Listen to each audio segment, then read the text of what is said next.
Thank you everyone for being here tonight. Go ahead and bring the city council meeting Wednesday, September 13th, 2023 at 6:32 p.m. to order. And may I get a roll call, please? Gordon here. Detroit here. Potter here. Sabine here. And may we all please stand for the flag.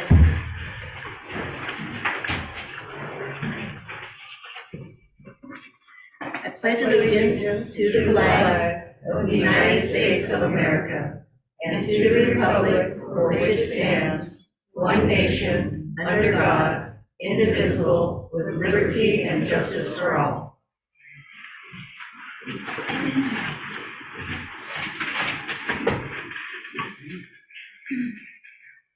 So we got some new faces this evening, which I'm excited to see, and I'm thinking probably some people that might have want an opportunity to kind of talk about what's on their mind for water services, the water rate study. We did have a public hearing last week on the water rate study and what the water rates changing potential could be. Big long discussion with our water rate study person from the Oregon Association of Water and Utilities, Tim Tice, gave us a full understanding of it. He may be here this evening to answer more questions for us.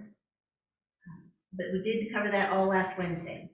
So tonight, for public comment time frame, we will allow you to share your thoughts and your what you think of the changes and what you're interested in sharing with the council during public comment. We are going to put a timer on the screen for 3 minutes. And so that gives you a full 3 minutes to share your thoughts and your comments with the council, and so we'll be here to hear that.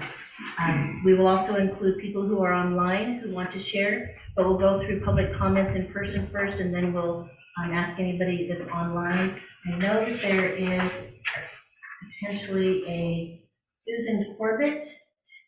Virgo? Oh, you're here? Oh, never mind, she's here.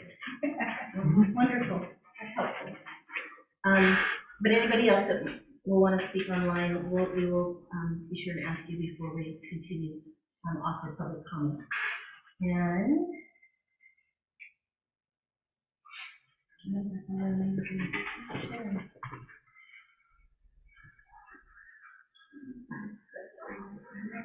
she's giving me the clipboard. attention to Kim, do you know something? Thank you so much. If you get a chance, please sign in so we know that you've been there. We can have you on the record as an attendee. So those that marked with a check mark means that you are wanting to speak during public comment. We'll go ahead and open up public comment now for speak. And the first person is Elizabeth Ethan Birch. Please please go to the podium. No, I was going to speak after I heard what other people had to say. Oh, so you want to go to the bottom? I can do that. Yeah, thank Not you. a problem. And okay, then, believe it or not. That's okay. And we'll do all speaking from the podium. And I do want to mention that we've got a speaker system, and any chatter in the back can be very distracting, particularly to the person who has to take the minutes from the recording and put it into writing. Having that distraction in the back is difficult, and the people online, it makes it hard for them to hear what's going on actually too.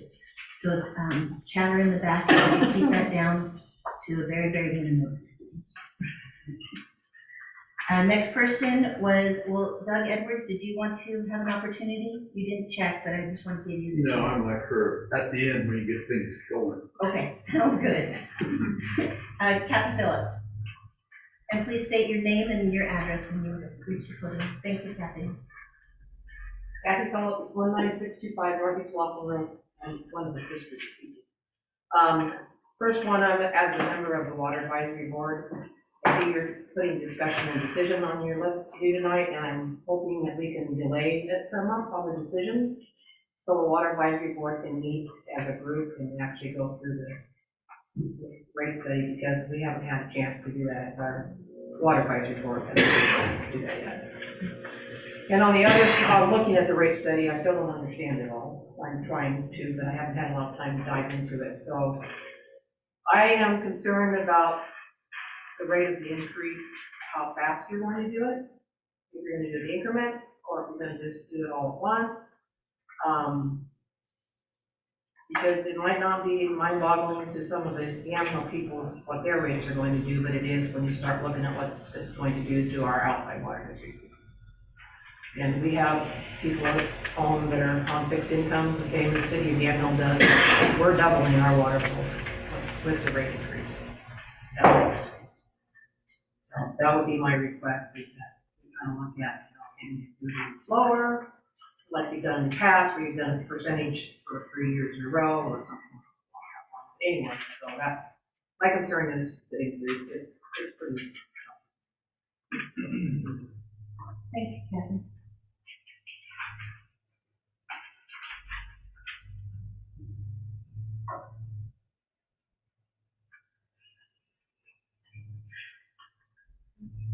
William and Helen Clark, is that correct? You did not check. Did you want to have an opportunity to speak at the podium? No, we just listening. Okay. Do you want me to come back to you again later? Ma'am? Do you want me to come back to you again later? No, that's all right. Okay. Ms. Pam Kirsch, did you want an opportunity? No, yes. And Ms. Sherry Wilson, you did check. Sherry Wilson, 710 East Main Street. A couple things. I understand, the outside water district kind of needs some time, maybe had their rates doubled. I know that in city, our rates did go up a couple of times in the last year, I think. And so we've had rate increases. From our meeting last week, I want to mention, if there is, I would like to know what this study has to say if we do have a water crisis again, not if, but when down the road, what provisions are going to be put in place for all the users. So I hope that you guys are looking at that. And I want, for a good news thing, I want to thank Angie so much for starting to see some of the compliance issues in town being taken care of, and some movement on there, along again with the improvements with the water underground system and so on. And thank you. Thank you, Sharon. Mr. Robert Davis? Yes, Madam Mayor, thank you. Speaking for Yamhill Neighborhood Association, there's a couple of things on my mind. One is just a brief reminder that we will be holding our How to Survive class this Saturday at the Yamhill Methodist Church. How to survive. And basically it's a survivalist point of view as to how to scrounge up food and water after we're cut off. Your freezer runs out of food, your refrigerator runs out of food, store runs out of food, and you're out of food and you got no water. So it should be a very rousing, interesting class. And I got that because I read your Federal Emergency Management Agency document letter. The other thing, we didn't get to speak last month at this council meeting, even though we submitted a request to do so. And so we resubmitted our 5 or 6 questions probably 3 or 4 weeks ago. And with Angie's reply to a lot of our questions, some of them got answered, some of them weren't actually answered. We did want to speak to the council about these questions personally, and I appreciate what Angie's doing. She's probably trying to ward off a lot of your extra work, but I would like an opportunity to speak to the council in person. So I will hope that next month, in a couple of weeks, when I put in a request to speak for the Yamhill Neighborhood Association, I will be put on the agenda this time instead of forgotten or left off.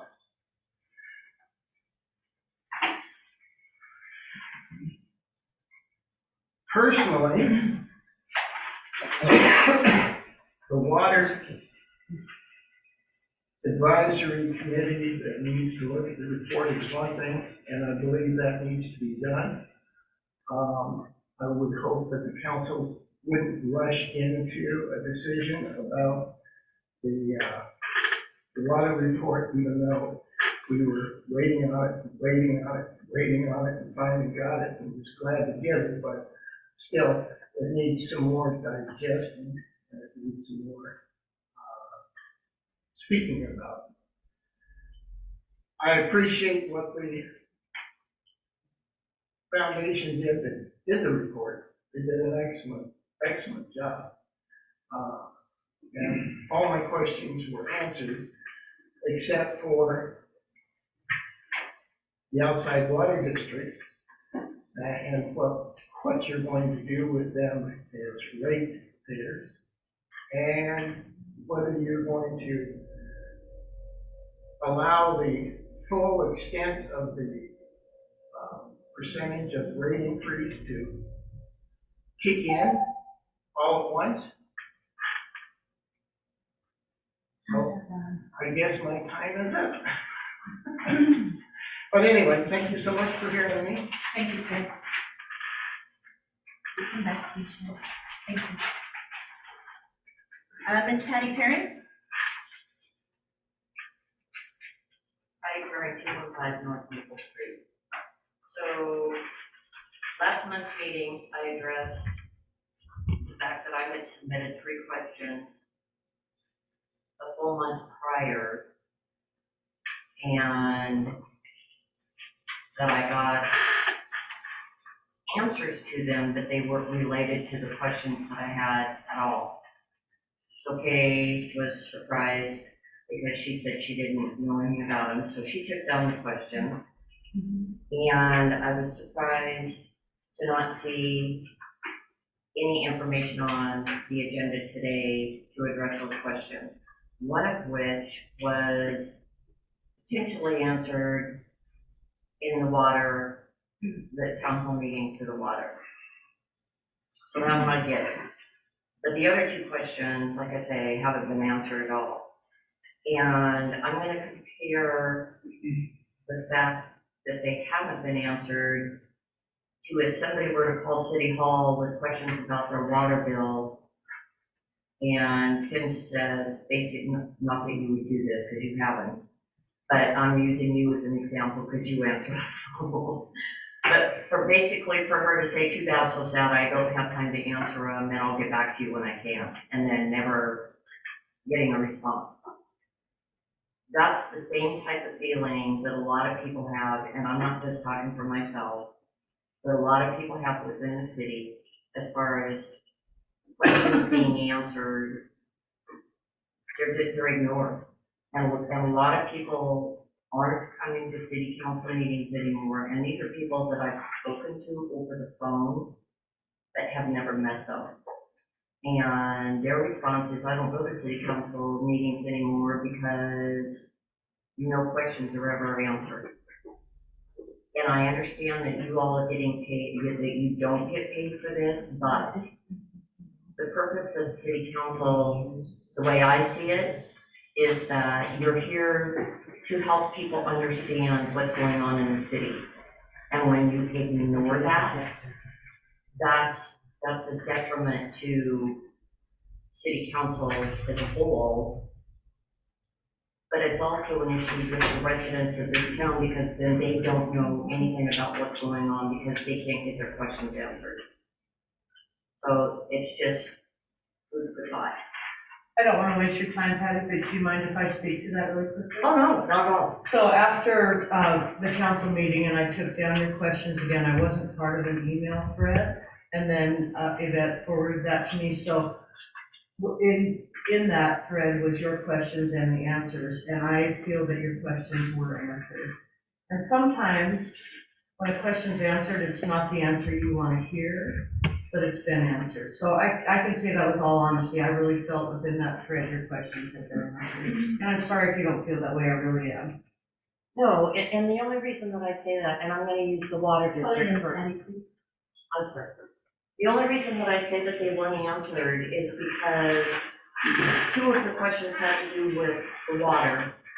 And like I say, we addressed that already in the meeting, the town hall meeting, as far as bringing the outside water districts and the other, whatever the other 51 people were considered, into a water district as a whole. So in this, all it talked about was the water rate study. Doesn't pertain to my question whatsoever. The other question was transferring money from one department with Public Works to another to cover something else. The water rate study has nothing to do with that. So, no, in my opinion, those weren't answered because it didn't address the two questions that I had. It referred back to the water rate study. Water rate study has nothing to do with Public Works as far as moving money from the water fund to the sidewalk fund, because I For their think project. it had to do with, yeah. So the water rate study had absolutely nothing to do with that particular question. So anyway, that's all. That's all. Thank you. I'm sorry, no one ever asked me about funds and money, and I'm doing a lot of the budget work. And I probably could have answered your question. Oh, well, it was in my email that I sent to Angie anyway, that's what it is. Send me an email and I will explain it. Thank you, Jay. Thank you for letting me finish. Thank you, Patty. Next is Jenny Morrison. I'm here to report on the Menlo Downtown Association. Is this appropriate time for that? Yes, it is, thank you. As well as a little tidbit about the Economic Development Committee as well. So, regarding the Yamhill Downtown Association, our meeting last night was very robust and very productive, and so I'm pretty excited to be making that, feeling pretty good about where things are going. Our holiday happenings that are coming up, we're working on getting Christmas lights. We've got some funding and some costs for that through C&D Landscaping. We're going to be working with different business owners to try to see if they can also help contribute to the cost of the lights that go on in buildings throughout the town. For Halloween, we've got the Halloween trunk or treat situation we're going to have going here at our newly vacant corner, and Jason, we're going to need to figure out some power. I don't know if there's perhaps generators that could be had or borrowed from the city, if that's an option, but I want to inquire about that as well. We want to have on Halloween an actual place for people to come into town and trick or treat and have some other festivities, so keep promoting the YPA. And then we did some volunteering with Cycle Oregon, as you guys know, that came down through Carlton over the weekend, and we did a volunteer session there, and that was great, and it was really encouraging to see the number of people who come through this area. And so that kind of leads into some next things. We're with the YDA. We talked about one of our members is involved with Cycle in Yamhill County, and he is involved in a scenic bikeway school bike safety education. So we're going to be putting that out to the schools here. It's something that's ODOT funded, and that's something that can be provided for the schools to get kids trained and have some sessions on bike safety and helmets and all of that. So I think that's going to be great. And then we're also working towards a gravel bike route race in the spring to coincide the month before or after with our 5K run that we had in May. So that's that. regarding the Yamhill Economic Development Committee, which Robert is also on, and so I'm a member of that, we're on the YDA. We've been working on code recommendations, which I've talked about here with you all in the past. And based on what happened last week, we know that there is definitely a sense of urgency with getting codes in place. And I think the primary request that I have on behalf of the group is to make sure that running out of time, the task that we were given to research codes, make recommendations, all in the spirit of coming up with a historic designation for the town, if we still have that support. Because our first objective, we're going to do some high-risk codes first, and then continue on with things. Thank you. Thank you. Thank you so much. High-risk codes.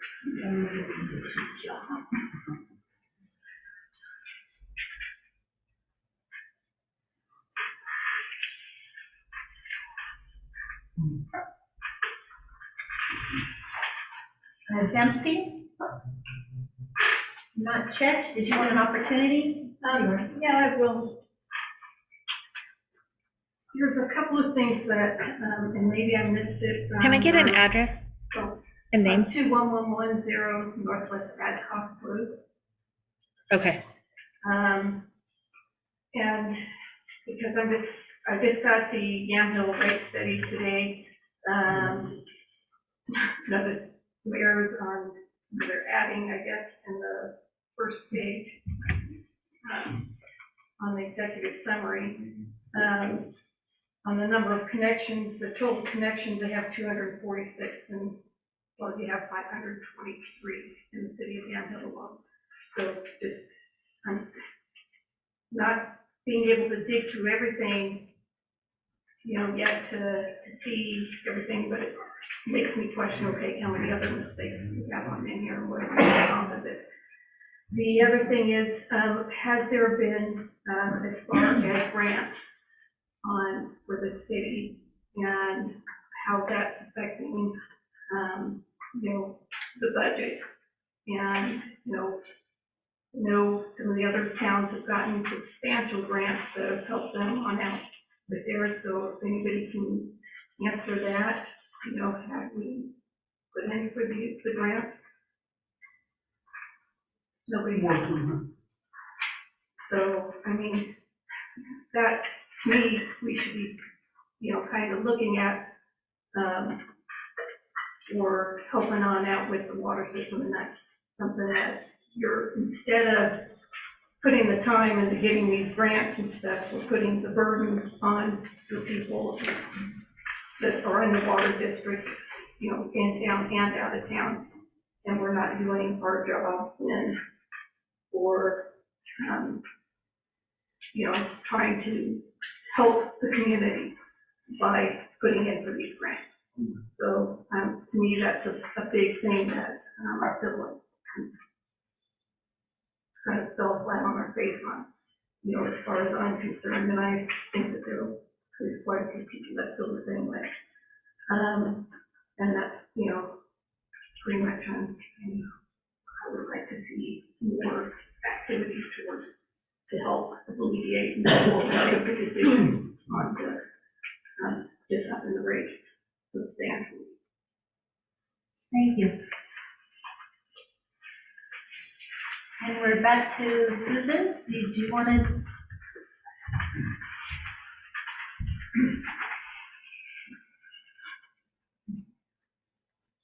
I'm Susan Corbett Fergal, so that's 7120 Barney Road for one of the outlying districts. I had the opportunity to attend the meeting last week, but I had only just gotten the rate review. I didn't really have a lot of time to go through it. So forgive me if my questions are a bit redundant. One of the things I did question, and Mr. Tice addressed this, is the budget shortfall, and that it included capital improvements. And those can vary, I understand that. Is there a copy of the budget, the proposed budget, available for public review at this point? Just a question I've had a couple people ask me. The city budget? The proposed budget that we're falling short in this water study, we're not gonna meet a budget, so we're raising rates to accommodate that.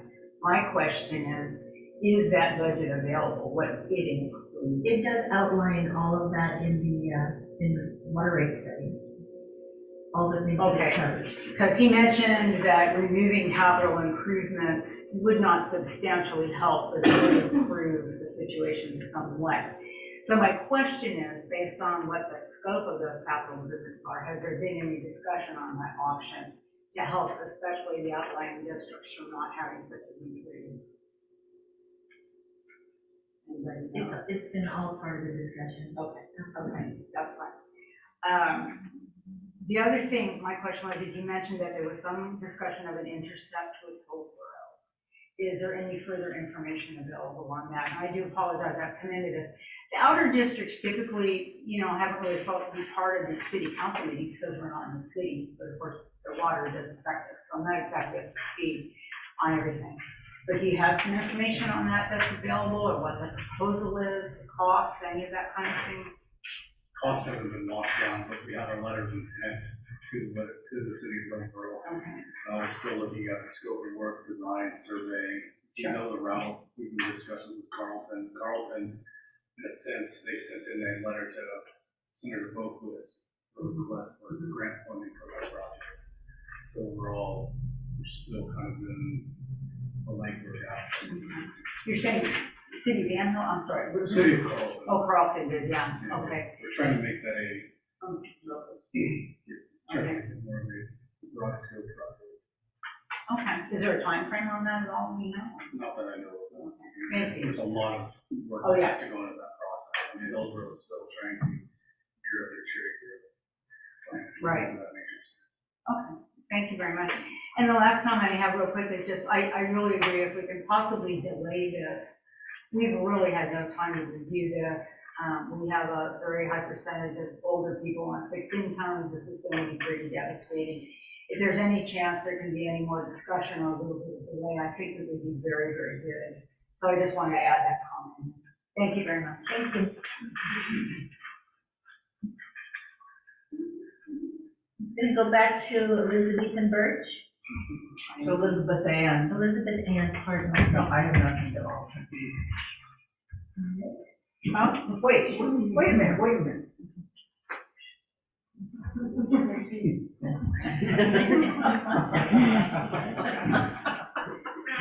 Do you want your opportunity? Oh, sure. Okay.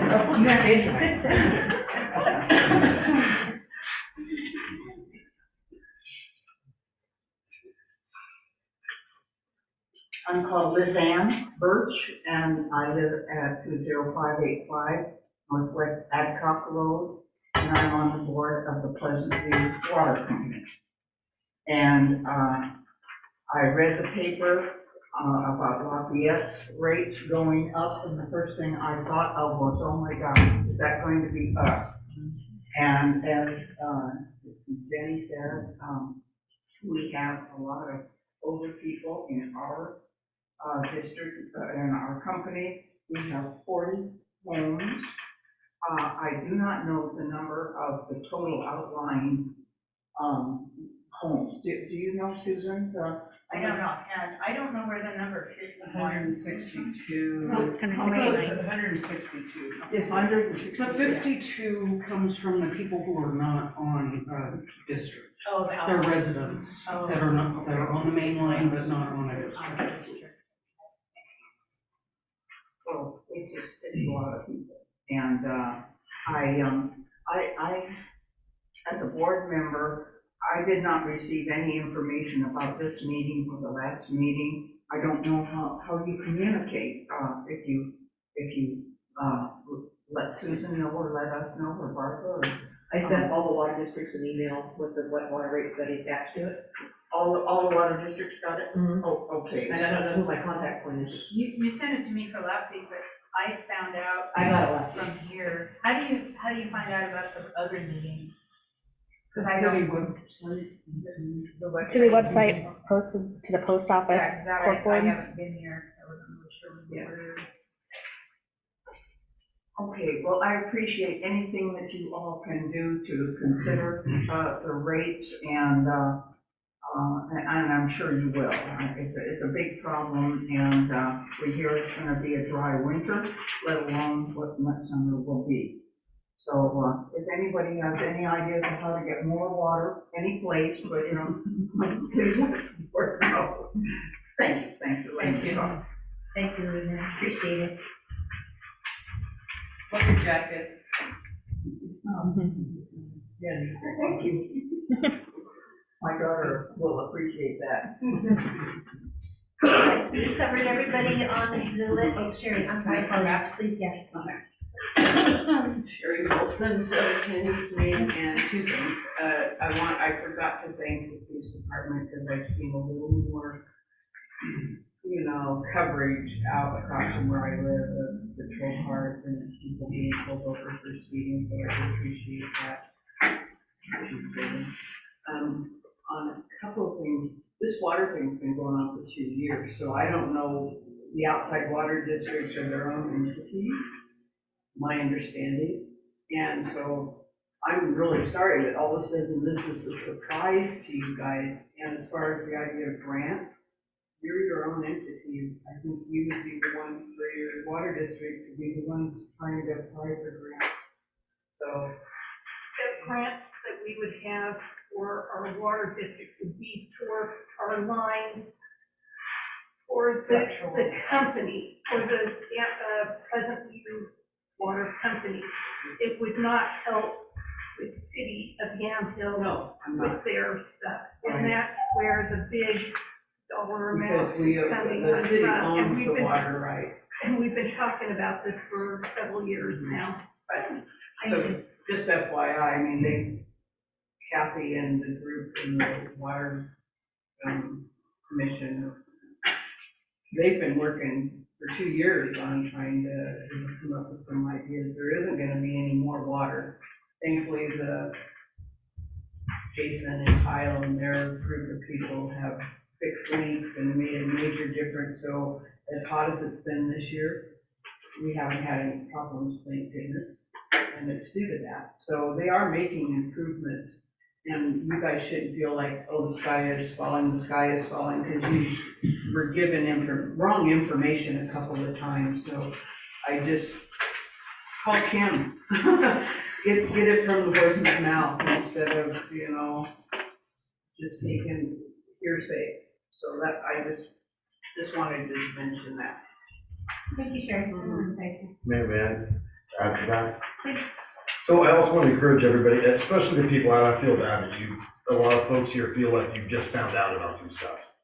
So just to let you know, every single month, well, most every month, the Water Advisory Committee meets. If you're on an outside water district, I would highly recommend that you go to those meetings and have a say so that you can determine your own futures.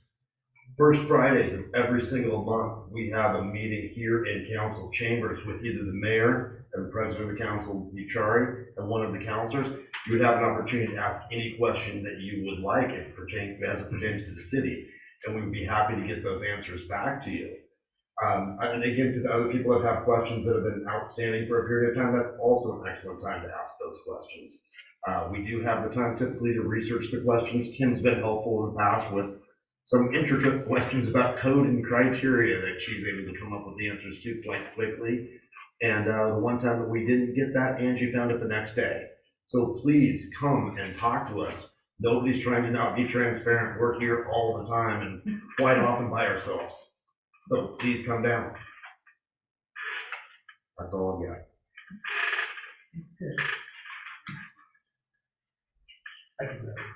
Please take podium. Doug Edwards, 580 North Maple Street. And I think I've been using more water than I realized. So I've got one of them new fandangled meters put in. I'm billed by start gallons and end gallons. Talking to Jason, it's cubic feet. So can't you do them both? Because I can't track the water. I don't, And when do they start? If when they redid it on, say, the 25th, do they zero it back out? So there's no way a citizen can track that and kind of conserve when we can. So I just wonder if you guys can come up with if you're building in cubic feet, you're converting it to gallons, how do we do it? You know, some of those meters are converted that way, if we found them in the system. Well, yeah, like mine, I remember I told you, I started, it was 10.11, and yet when I get my bill, it's in gallons. So I'm trying to track my usage, but I can't if it doesn't show me the gallons on the meter. That's just something to consider. Okay. So, thank you. So some of the meters are cubic feet, not all Yeah, gallons? we found some of them that were programmed, because they Oh, can do that, and we found out a couple of them. Are we going to address that, or? Yeah, we adjusted them, he just came to me, so as soon as we know, we can adjust. Okay. Thank you. We just taking care of it. Sounds like it's gonna get corrected. Great, yeah, because I seem to go over and I can't figure out who. All right, is there anybody else here in person? We'll I'd open like up, to say one please come. just as to address the water switching comments. Kathy Phillips, 19625 Northeast Waffle Road. So when we started the water advisory committees and we had the water shortage a few years ago, I called all the district people I could actually get to call me back, and I got email addresses for everybody, and I've been trying to send some emails out giving you information about stuff that's some things that are going on.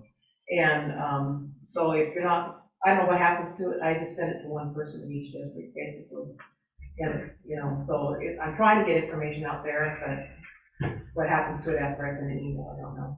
So, and I got the water rate study today, I sent it to everybody, which is good, I got all of it, so. Thank you, Kathy. Thanks, Kathy. Anybody else in person who would like to speak at the podium for public comment? With this, we will go to online. If you are online and you would like to speak on public comment, please either raise your hand virtually or unmute yourself, and we will call upon you.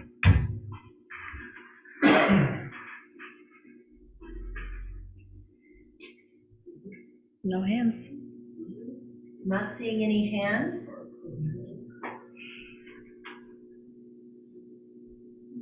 With that, we'll go ahead and close public comment. Thank you all for being here and giving your thoughts. We really do appreciate it. It's important to us to hear everybody's voice. All right, is there any agenda updates or additions? Angie? No, there were changes just to the councils, and I sent you guys an email. Everything that was posted to the public is the same as what you have now. Perfect, thank you very much. Mm-hmm. And then the consent agenda, in reviewing the council meeting minutes that you completed, I wanted to let you know, those are really well done. Yes, thank you. Very, very informative, but it's easy to see that there's a lot of time and effort put in. And so I just want to say thank you for that. It's excellent. Can I get is there any questions on anything in the consent agenda? No. Second motion? If there's no questions, yes. Make a motion to approve the consent agenda. Kathleen, second. Maybe to vote? Organized. Victoria, Otter, aye. Kathleen, aye. All right, we have presentations and camouflage. Do you want to?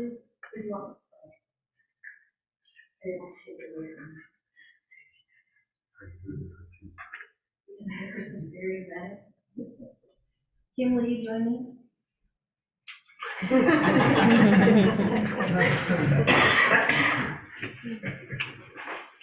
So I didn't have to be here for anything? You always need to be here. So the city wants to present you with this.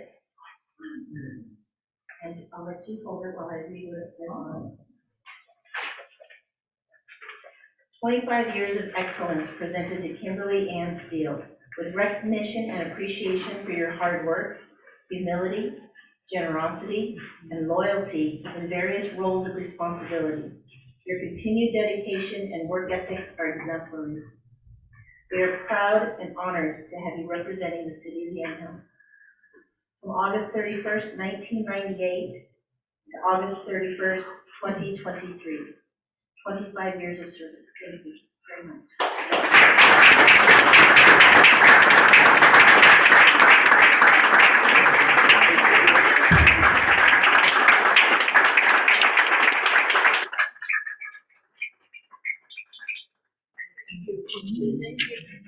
That's me.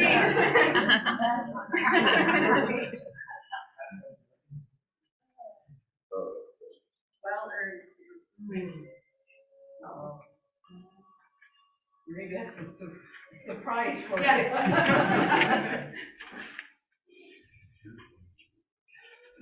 You're running the meeting, it hasn't dropped. No, it's. Unfinished business, City of Yamhill job step wage scale, resolution to adopt the job step wage scale.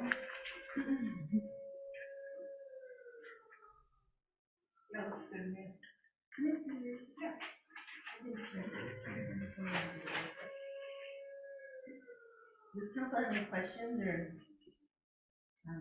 So I do. The details within that could be changed and adjusted as we saw fit along the road, yes? I would imagine. Yeah. This is to create a standard. Yeah. Can't I think the standard itself is great with that. The standard set. But I could see in the future how you might want to make an adjustment here or there, a different tier, or, you know, that sort of thing as situations present themselves. I can maybe expound on that as well. So this is a step. So this is the basic of what each FTE would receive. If there is a merit increase, or if there's any type of increase that a supervisor can request, that can still be recommended. Okay, so it doesn't lock you in, it's just a guideline. Right. That's just a guideline, that's what's to be expected. This is very common practice amongst different organizations, city governments, and so forth. Is the intention to do step 1 through 6 on an annual basis for the first 6 years of employment, or are they on a merit basis? That would be steps annually, 1 through 6. Okay. And then you could include the merit in any of those steps or any type of other exit request. The one thing I see in this, and I point something out to Ross early on, I know this is a different word, but your step 6 for your public works supervisor compared to your step 6 for your public works director, I mean, that's pretty significant. But the dollar amount isn't. Because you're looking at that individual, his supervisor, under the director, would only be $1 less. That's pretty. And that's, when I say significant, those job duties are vast. That's true. And what would need to be done with that is, it was discussed, is there needs to be some type of job descriptions that would coincide with what the justification would be, and at this point, there are any. So if their job descriptions that would be different, then that could be something that could be discussed. Okay. So these are all in accordance with the current job descriptions for the particular position. All right. So it can be adjusted if that's on. It's nice to have this standard though. We've kind of just been winging it, and this is nice to have this, so that people can know what to expect.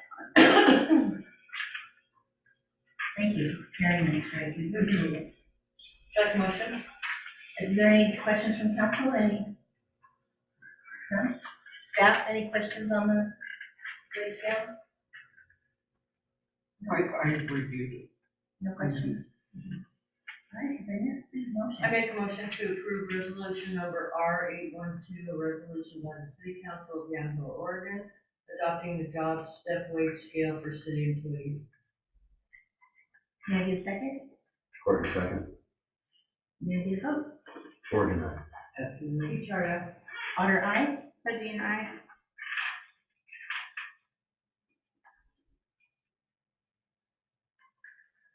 Next on the agenda is water rate study council discussion and decision. I kind of want to put this off to the end of the, but we will dive in. So in the week that last week we had the public hearing, and the community was invited to come out and share their thoughts and what they would like to see happen. Lots of discussion, lots of information. The report writer from the Water Association gave us some really good information. There was debates on options that could be potentially implemented, how we could balance it out, how we could make it equal across the board. Lots of discussion took place last Wednesday in regards to this. The council was sent home to do some further reading and studying and understanding of the water rate study and the information provided, and to come back with some thoughts on potential decisions that we would like to make.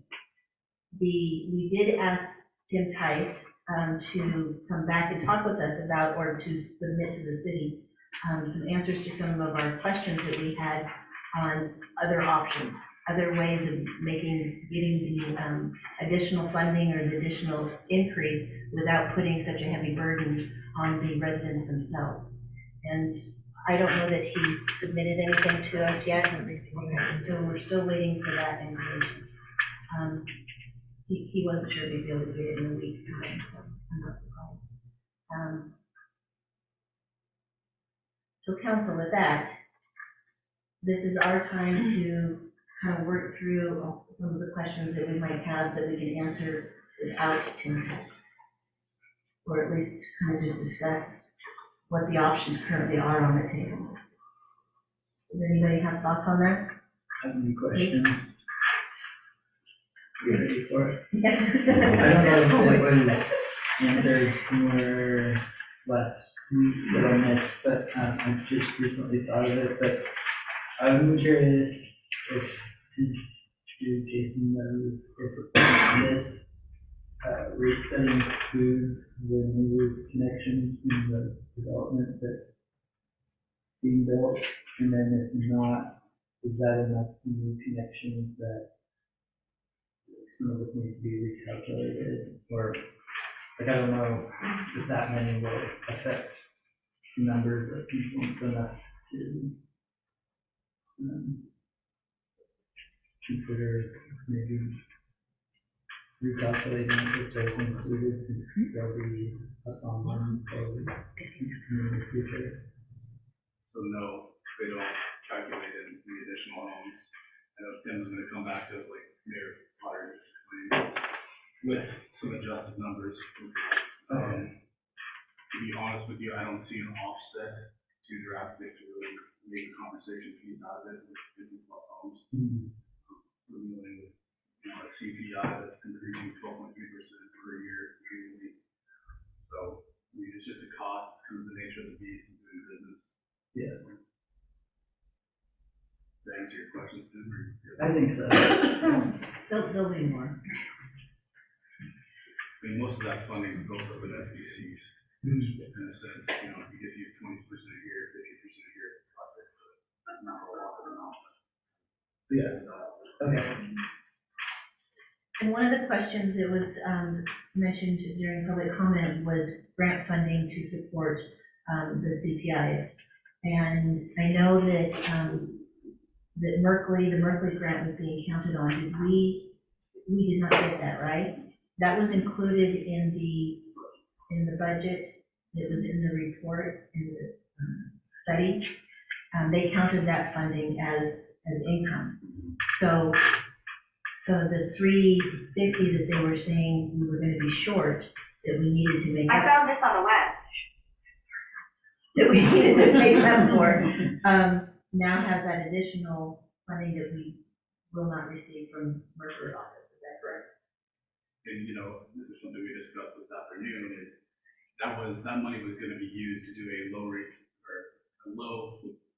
feasibility study on the transmission line from the water plant to the reservoirs, and then a high rate study for the intertie to get that project kind of kicked off and squared away. So the loss of that funding, we step back 2 steps. Yeah, So it's painful. it is. Okay, I mean, in regards to grant conversation, it's just not money you can write into your budget. You can't survive off. and there's no guarantee. There's no guarantees. And most grants have matching funds, that you have to, you don't just get free money, you gotta put your own money in. And this is a conversation I had probably maybe almost a year ago with a lot of city managers sitting around the table saying, listen, we can do everything we can to get these grants. And once we get awarded that grant, we don't even have the matching funds in these small ag communities to push through. So it's all for naught. So that's why we're having this discussion today, to kind of build up that contingency when we get money for a grant, do a reservoir project, an intertie project, a raw water project. So they have the matching funds Exactly. to work with it. Otherwise, they have to give it back. Exactly. No.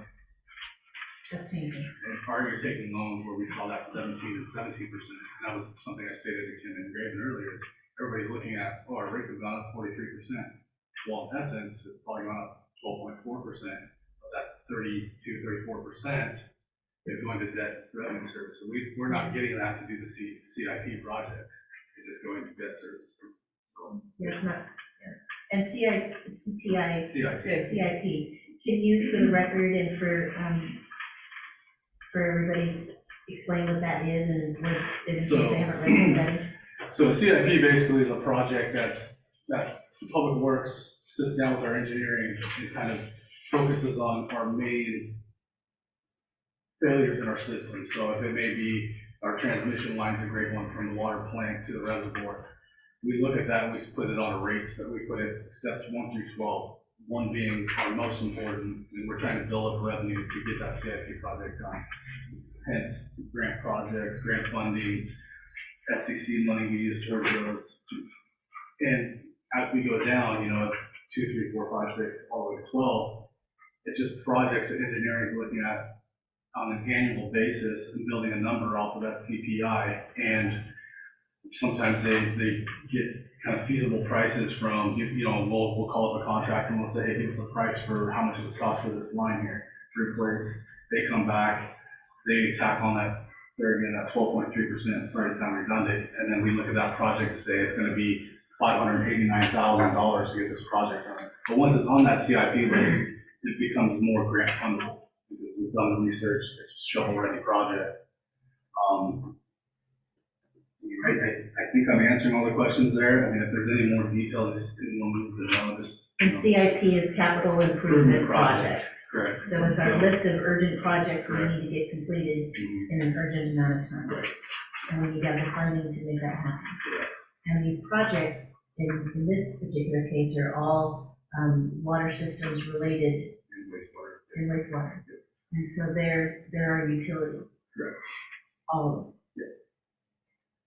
And like it was stated to me, and I always go back to this, I spoke to a city manager, and they said, I would much rather be having a conversation about rates than water quality or loss of water. And that's kind of where we're at, is if we don't have the income to generate or to match a grant fund, then we're gonna be talking about substantial water loss or water quality dropping. And that's kind of it in a nutshell. I mean, that's the sad reality we're in. I mean, not to look too much in the rear view, but quite honestly, you guys didn't do a rate increase for 20 years. There you go. That's what And no, these we're people not- need to And know. now we're all sitting for at the table here trying to figure it out. Well, there's fundraisers that you can do, collecting water bottles. Water bottle. Let's get some water bottles to, for matching funds, type thing. And here's, I'll just throw a number at you, like we stated in the town hall meeting. We're producing a gallon of water for 1.2 cents. If you had to go to the store, you're buying that for $5. That's what we're giving you a gallon of water for. So when we're asking for hypothetically $11.40 for 4,000 gallons of water, I just don't see why we're hesitating, to be quite honest with you. So that we can improve that water quality, improve your distribution, improve your storage, get the capital projects down, refund a new list, and start to really get some traction here. Because if we all sit here and say, I don't want to pay it, I don't want to pay it, and then 10 more years comes down the line, your most important asset is your house, And if I can't get water to it, there goes that asset completely. I get a little emotional about it because it's just like, we put so much effort into it, and it just keeps getting pushed back and pushed back. But it's down to the point where like, we either do it or we don't do it, and we're gonna win or lose, period. I'm sorry. We're not taking comments. We're not taking comments at this, I think. Jason, I appreciate your passion. It shows me that you care. And you're right. And you're right. And it shows that this has been as important to you as it is to the rest of us. And I do respect that. Thank you. Somebody asked earlier about the intertie and that being all the answer in the sky. We're gonna have this regional tie, the city of Hillsborough is gonna give us all this water and we won't have to worry about maintaining what we have or keeping what we have working, or that won't be an issue anymore, right? No, that'll still be an issue. We still have to maintain our own treatment plant. And actually, once we intertie, city of Hillsborough can charge us whatever they want. At any point in time. Correct. So sitting here in this room and saying, I don't want you to increase my water bill, will be irrelevant. You won't have a voice. Correct. Because they will just charge you what they charge you, and you pay it what you pay, right? Definitely. Sorry, I mean, you're doing a great job. I mean, you'll go from being a water producer to a distribution system. That's all you'll need. And like Mayor Potter did an excellent job there. I mean, they will control every single ounce of the Hillsborough. I mean, no offense to Hillsborough, I mean, great water quality, great people to work with, but we'll be an outside user. you will be an outside user, and it will shut you down. That's a good feeling. So. Sorry. No. I didn't mean that. Sorry. No, we want to take in all of this information for the decisions that we have to make. And there's reality and there's, wishes and dreams, and unfortunately they're not the same. The intertie, if it were to happen, what is the soonest possible time that it could happen? And that's really funny. I mean, Minimum working time. hypotheticals, I mean, yeah, you're looking at 10 years at the shortest. Yeah. Very expensive. So in the meantime, we still have to produce our own water. We have to be self-sufficient. We have to take care of our own needs, right? Because we're the only ones that can do it. And being, intertwined with your guys' infrastructure for the last 3 years, your reservoirs are standing, they need fixed, I mean, to the degree that, it's there, it's time to really put some asset, put some money into it. Distribution lines, I mean, we heard Tim Tice speak, I mean, we're at 13% water loss, which is, I mean, I've had everybody in Public Works, Kim, everybody's been part of this process. I mean, that's one of the state's lowest, I mean, because of the efforts we've made. But, your intake structure is getting redone, but there again, your impound needs dredged out. I mean, we did a survey on that. I mean, it's got probably, I think, don't quote me on this, but I want to say about 25 to 40% sediment in it.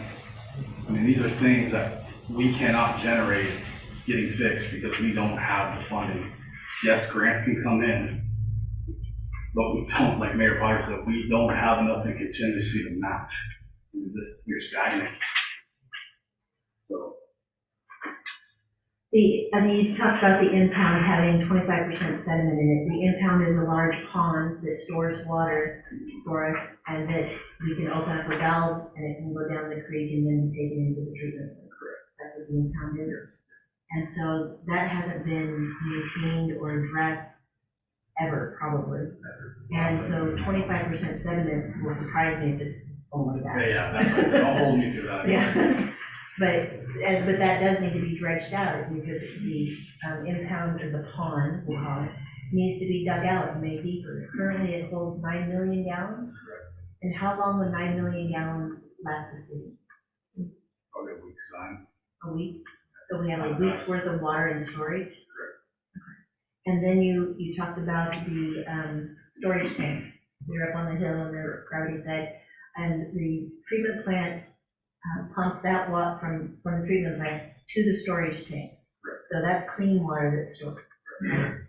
And how many gallons, or how many gallons of water? You have 1 million gallons, So 1 million. And how long will 1 million gallons of water last us for? 3 days. 3 days of clean water provided. And so we have 2 tanks still, and 1 tank is metal, and 1 tank is still concrete? Correct. Are we still using that tank? Yes. Does that meet, codes? Yes. It does meet codes? Or is it outdated? Well, with seismic issues, just. It it's meets not- seismic yeah, issues. yeah. Okay, code. But as far as water storage, it's not, No, no issues there. it needs to be replaced though. Correct. It's crumbling. Correct. And replacing it and getting potentially a larger one that would last us maybe another day or two, is gonna cost us, how much did the engineering say? Oh, man. I think it was $1.5 million. I think so, $1.5 million, yeah, I think, and that was to get a new tank, increase a by- new bigger tank. right, Yeah. that was for 1 million gallons. Mhm. So $1.5 million. How long would it take us at the current rate to raise that?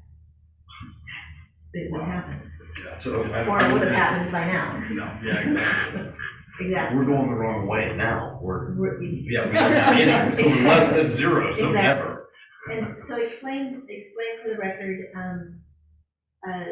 the producing of water and the cost of producing, and how much people currently pay for that water, and how that is imbalanced. I guess in a nutshell, for every 1,000, this is something Kyle corrected me on, we're losing $11.20. For every 1,000 gallons. For every 1,000. So for a 4,000 gallon household, we're paying them how much to use that water? 11 times 4, $44?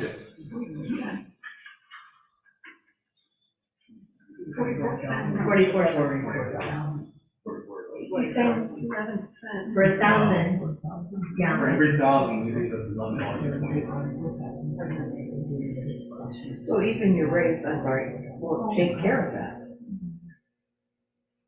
And that's why we're talking about doing small increments. I still feel like this is a small increment. And I know it seems drastic, but it's, quite honestly, it's not. It's just putting you at par. That's the scary part. And that's, I think a lot of things get skewed in the paperwork, but we see the numbers immediately. Yeah. That's what scares me is, even with this increase, you're just We're just covering. inching along with those CIP projects and covering. But without those, the system continues to crumble, and we continue to deteriorate Yeah, in our that's the ability best to word. produce water. I'd say deterioration. Slow deterioration of the process. So that's the reality. There's also the other side of the reality, that we're all broke, Right, right. And it impacts all of us. and it impacts everybody. And, I mean, none of us want to pay large amounts of money for water. However, I wouldn't want to live without no water. I mean, it's simple things too. I mean, we're replacing a hydrant right now on Highway 240. It's a $4,000 hydrant. I mean, that's just a hydrant. That's not the labor, the man hours. I mean, that's what I'm saying. I mean, The loss of water while you do that. water, yeah, it's astronomical. I mean, a stick like Tim pointed out, just a stick of pipe alone, is close to $500 for one stick of pipe.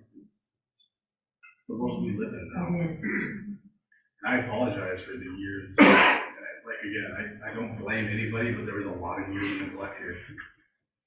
That system, a lot of water loss, a lot of water that wasn't captured. We've done our due diligence. We're very young, but we're very ambitious, but at the same time, we're looking for the support of the community so we can improve it. You said one time we needed to bite the bullet because we need to make up for what we didn't do. Right. What we should have been doing. And to, not to prolong this and go down this rabbit hole too far, but I mean, council, Mayor Potter, everybody's involved in this, Kim, ourselves, Braden. And we've looked at every possible avenue. We've looked at Mickey First dams up there for water capturability of like 10 million gallons, you know, on properties that the city owns, and it just wasn't feasible. So then we went to, okay, can we just draw raw water out of Barney and bring it down to our impound? But the capturability wasn't there, the numbers weren't there long term, you know, now we're looking at intertiding the city over. People just need to know, and maybe I haven't done my due diligence in that aspect, that we've gone down every road possible. We spoke to the city of McMinnville, we spoke to the city of Carlton, the water advisory council. I mean, we've reached and extended as far as we can to save the residents here dollars and capturability with products we have at hand, but it's not feasible without the income. Engineering will come up with a scope of work, and they know 9 times out of 10 that it's just not feasible for us, but they have to put something on our plate, so. Go on and on. Yeah. Thank you. Yeah. Thank you for all of that. I just want people to understand that this is not an easy decision. It is not. It is not. And I give council credit, and everybody's involved with this, like, I say it again, we've done our due diligence. This was not a quick, let's just tax everybody $11.40 or increase the rate to 100%. There was none of that. It was very strenuous process that's been taking place since we were telling. You know, we've been working on this for 2 years. Yeah. Easily for 2 years. 2 years. At least 2 years. Exactly. So I did have some questions. I don't know if you can answer. If you can't, then I get that. It's numbers. So for the city budget, the council kind of made a sweeping decision of increasing 10%. It's a flat 10% across the board. And then the water study came to us, and it's saying dollars, either the 14 something or the 1120, 14, the 1434 or the 1140 for rate increases per 1,000 gallons. I want to, it was a per thousand. Per thousand. How does that compare to the 10% that's already been given? The 10% that was put in the budget allows us to kind of break even with our budget. It's 10 described, like, we wouldn't be able to do the capital improvement budget. Okay. So for our operations and maintenance, look at it that way. It was just to put us at a plateau, like we break even, we're operating in a good space, but yet you're not over that hump to do the CIP project. So that 10% increase in relationship to dollars, was it $5, $6, $8? You know, she's. No? Okay. Because we're needing to decide between 1120. Oh, do you mean the water? $7. Do you mean that it was like 666 that it raised, that 10% raised the water? Like 666? For a residence.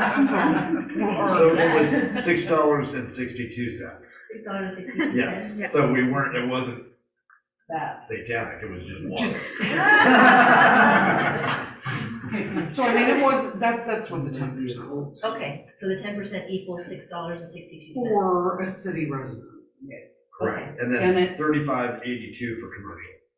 And the 662. And the city resident would be 1140 with the recommended. Around 4,000? Is that what it was? Yes, I think that's it.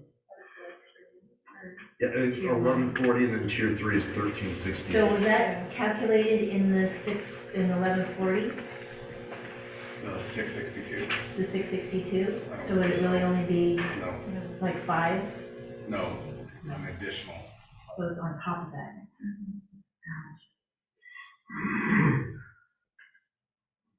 Starbucks is out. Been out. Okay. And we had a conversation last week about commercial versus commercial and bulk water versus district resident and city resident. And if we increase the commercial and bulk a little more, would we be able to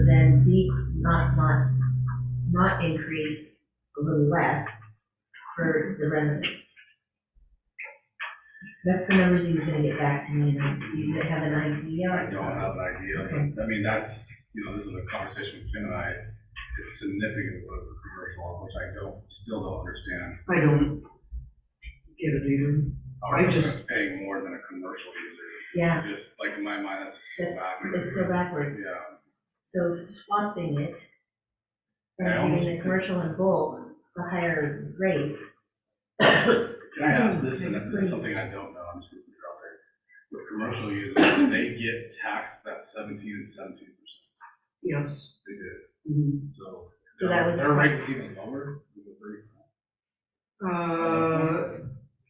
Shay, do you have my I'm just curious, handy dandy yearly rate list on?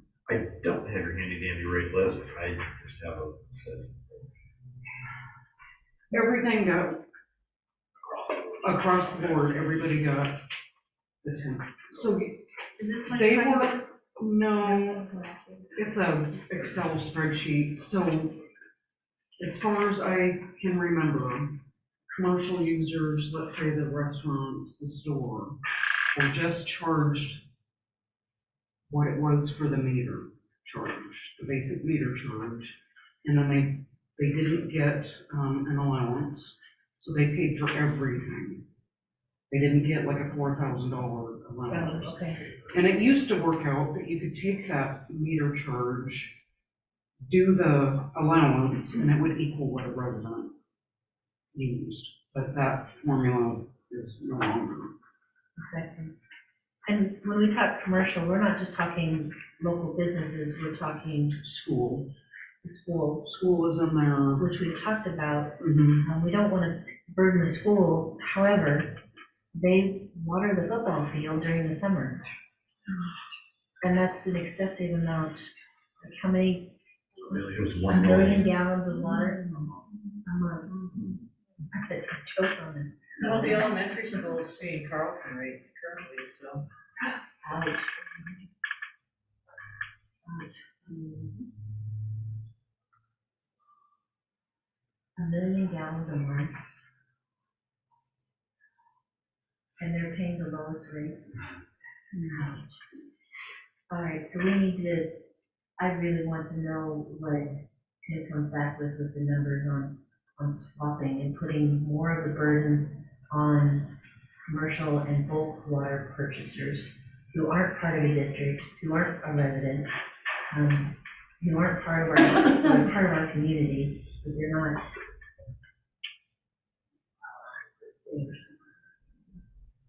So, quick question, as I understand it, the We need to balance increase, the burden. the increase for the city users is going to be the same for the outside water districts. They just incur other costs being part of the district, is that correct? It's based on meter size for them. Based on meter size, The okay. 4-inch versus the Mhm. 3/4 inch. I have those That's numbers right, I right here, remember Jay, if you want them. No, that's okay, I was just Okay. trying to, I feel like I have a lot of information. So their base charge would be whatever I remember that, size thank you. meter is. And we all have the same size here, that's why it's not. And they could reduce their meter size, but that would again, they're stuck with a 4-inch if they. I mean, they're not stuck, but I think what they do within the system, there's a recommendation of 4-inch. Oh, okay. You don't want to reduce it. Yeah. Just reduce the use.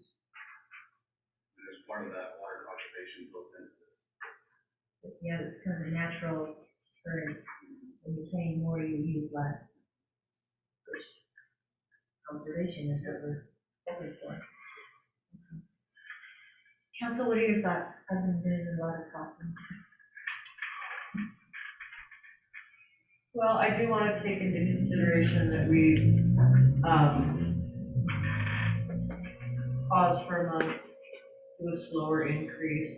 Although pausing for a month is just gonna delay the inevitable, we're not going to, none of the information is gonna change, so there is that.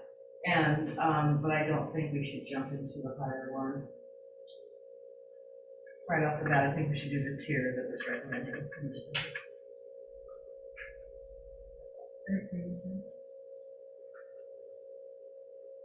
I'd like to see Tim's,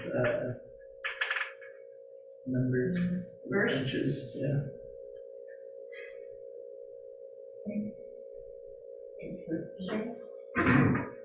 With no disrespect to Mr. Walker, I would like to see Tim's numbers, and there's a couple things that kind of popped up along the way that, a couple things that I'd still like to research and find out about, because again, this affects absolutely everybody in the entire valley. And I think that we have to be 100%. And I know that these guys need to have the money in order to keep running the show, so this can't get put off long. I mean, do you think we could get a commitment from Mr. Tyson, maybe you can change the council meeting next month and make sure he can be here?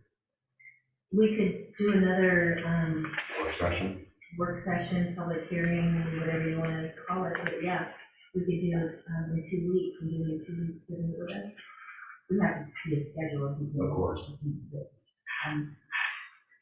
Is that what you're talking about, is doing it sooner than waiting until the next council meeting? I mean, for as busy as I am, yes, I think that it's very important. I know. I mean, because we all have to have water. And none of it, I mean, I don't see the billionaire in this room. Right? What you What? making whiskey and all kinds of. I want you 2 extra jobs to be able to pay to do that. Can I make just an input on that? Just the fact that if you rip the Band-Aid off, we're coming in default, so it's not like we're gonna be using extra water for the next 8 months or whatever. It would be easier to rip the Band-Aid off now, and we get you. Have the winter worry. to- I'm sorry to interrupt. No, and I appreciate that, because you reminded me of something that I was thinking of when I was studying all this. Kim, this is a question for you. So PGE does like, Time of day. they do, where they, repay a certain amount each month. Equal pay, thank you. They do an equal pay. So if we took the average of people's bills last month, added the increase, or not last month, last year, added the increase, and then we said, pay this amount every month, and by the end of the year, your summers and your winters will equal out. Is that even a rational thought? No? People can do whatever they want. They can, Well, they can't, because if they've got a I've got $200 4 different summer bill, things on, that we're keeping track of already. I mean, some people do, they know what their minimum bill is and they just auto pay it. okay. And then in the summer months when it's increased, They'll look at They it just and let it they'll, sit? a lot of times Till what they'll winter? do is they'll take their minimum and overpay, so then it just carries over. It's a roundabout type of Okay. thing. so it's really not an option. Okay. Like for me to Like tell them what to self-regulated. pay. Not for you to regulate, but for self-regulators, and they can end up themselves. All right. Oh, we thought. We're thinking about the water, I mean, I don't want to delay, because it's important that we make a decision, but we also haven't had, the water advisory hasn't had a chance to meet to actually talk, to be able to give a recommendation from that committee. Yeah. I think they also need to meet as well before they can make a recommendation. We want to hear what they have to say, yeah. We get everybody's input before we make the final decision. But do we want to wait another month, or do we want to meet sooner to make that decision? I don't want to put it off and I don't then. either. When is the next water advisory meeting? When it, We canceled the last 2 months of the work session. it is a work session. Yeah. Wow. We, Can you set up that on this month? Can you potentially schedule one within the next 2 weeks? I would have to look at the schedule. You have to give me some dates and times. It'd be our normal Wednesday, 7. We were meeting the last Wednesday. Oh, of every other month? You want to do it this month? would be I 27. I think. I don't have- Water advisory wants them there also. don't want to pull it up on the screen. Wants them there. Well, possibly.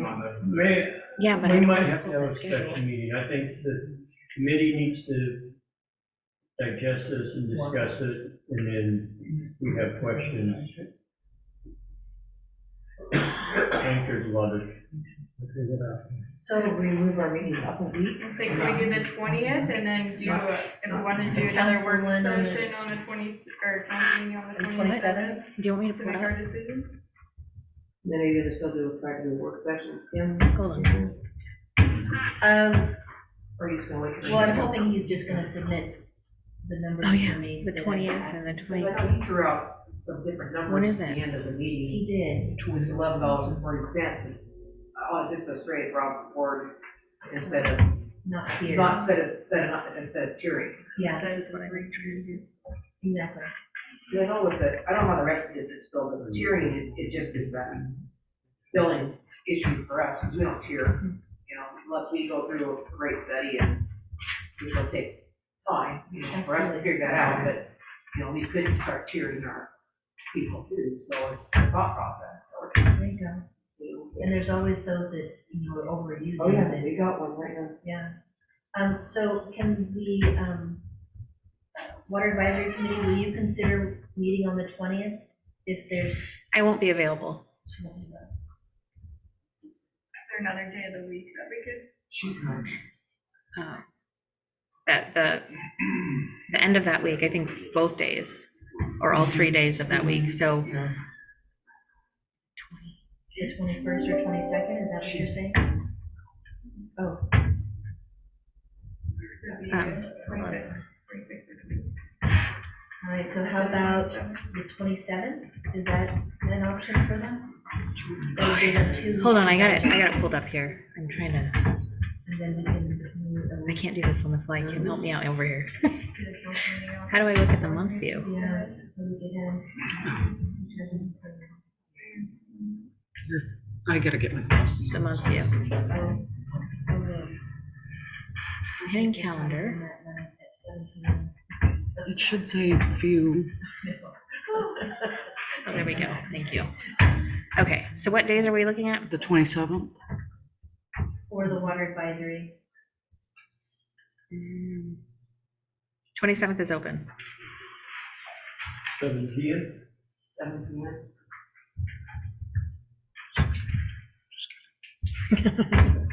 You can do that. I'll put it in here. How late is the infrastructure meeting go? So, would you be able to attend? Okay. You I would be think able 5 to. o'clock, like, this is for ballots, so we got extra.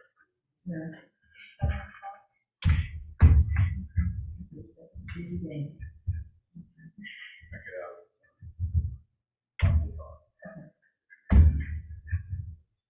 So.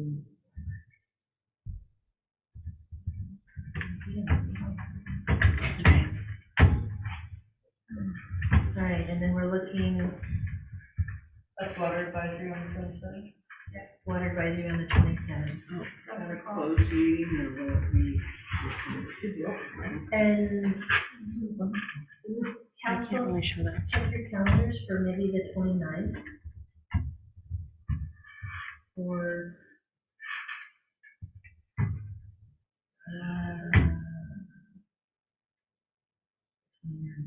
I could for sure not be here before that. No? Uh-oh. Oh, that's the day before our little thing. Tuesday, you've got the meetings Yeah. in.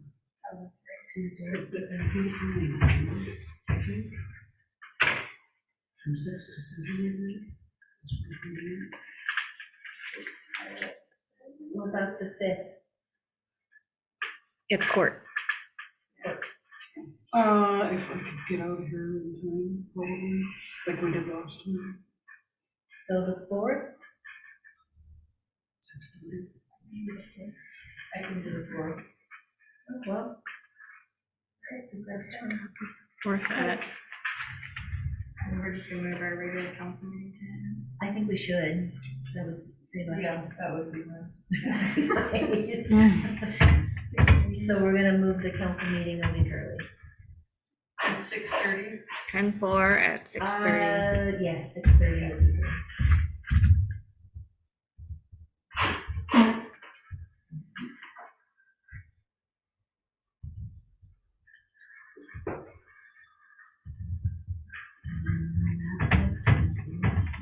put it in my calendar and I'll send them tomorrow. Okay.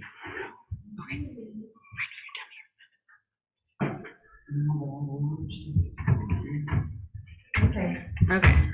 all right, so I need a motion to postpone. I make a motion to postpone, our water rate increase until next month. Any second? A vote, please. Organize. Victoria? Potter, aye. Vivian, aye.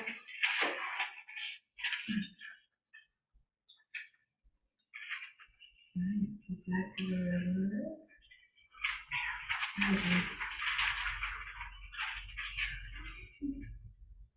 Please, thank you, Kim. Thank you. Good idea. Good. Is Mel carrying that?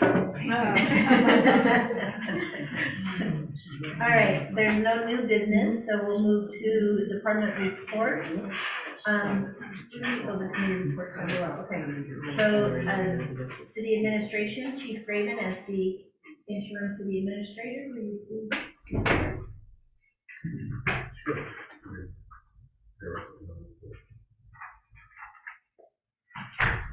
So there's a report that I put in. Does anyone have any questions about that? That's insane amount of money. What's that? Are you talking the report with the IT? There's that, that's quite a report. Yeah, just the report that I put in, how the city's doing. Been working with all the employees and kudos to everybody of how hard they're working with everything that's going on and I didn't have it on my We don't have it. don't have that. No. Yeah, Jason. That didn't get included. I don't think I received it, or I'll have to, I'm sorry, that would be my fault if it was sent to me. I just didn't want to have to read it all. I'm sorry. So the things that have been going on is that we've been working through what we discussed about the job step wage scale for adoption, so that's been a task that's been moving forward. We've been moving forward with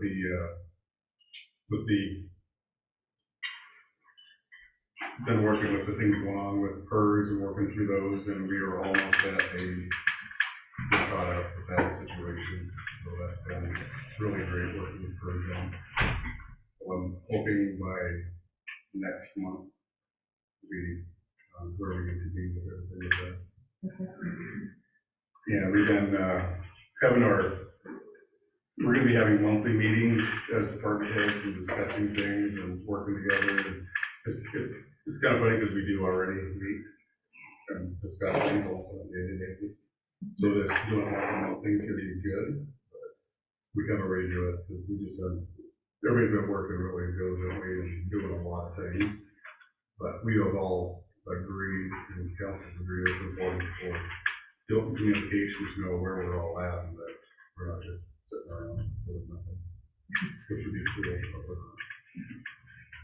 There are a lot of projects that Public Works has been working on, and with the whole, the rate study, that's been an ongoing process. I mean, I've been involved with that for the last couple of years. So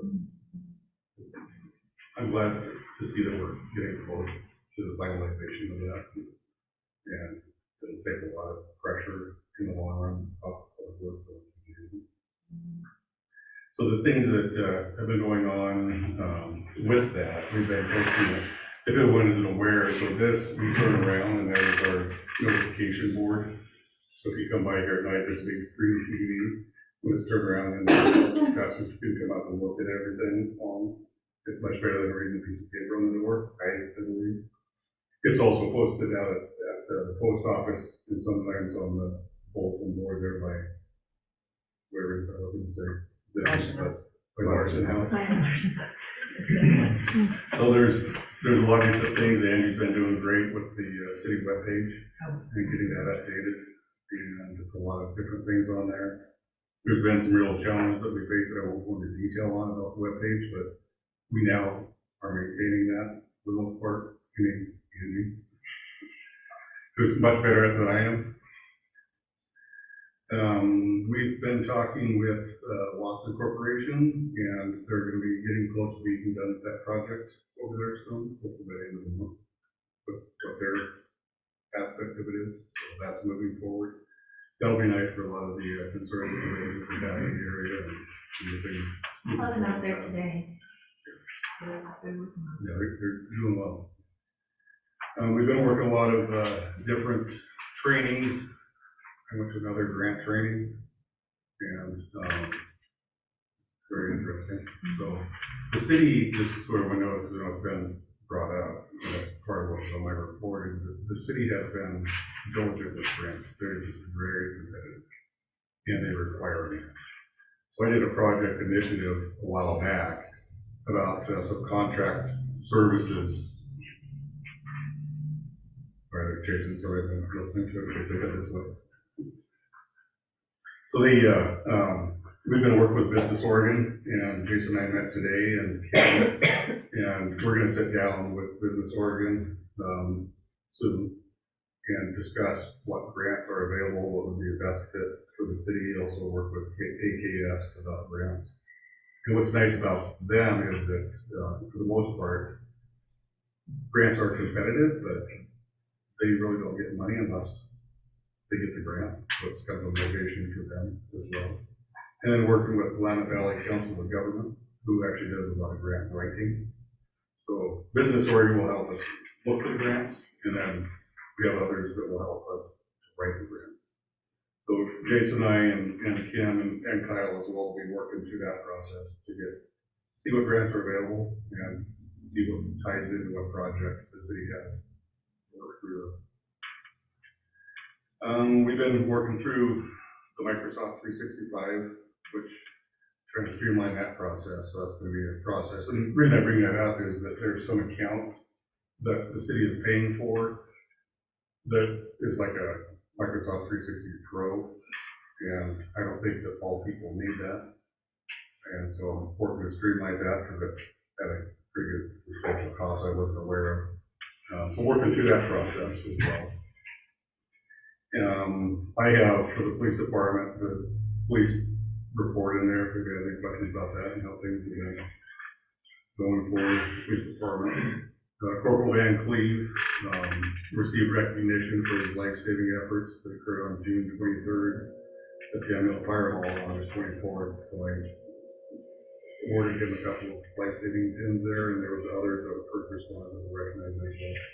I know it's been discussed, but I can't discuss that enough with how appreciative I am of all of the first responders. And I spoke there and mentioned that we know each other on a first name basis. When we go to a call, we work so closely together that everybody knows what their roles are, and we just do them. Yeah, so respect to all first responders and to corporal things for the work that we do.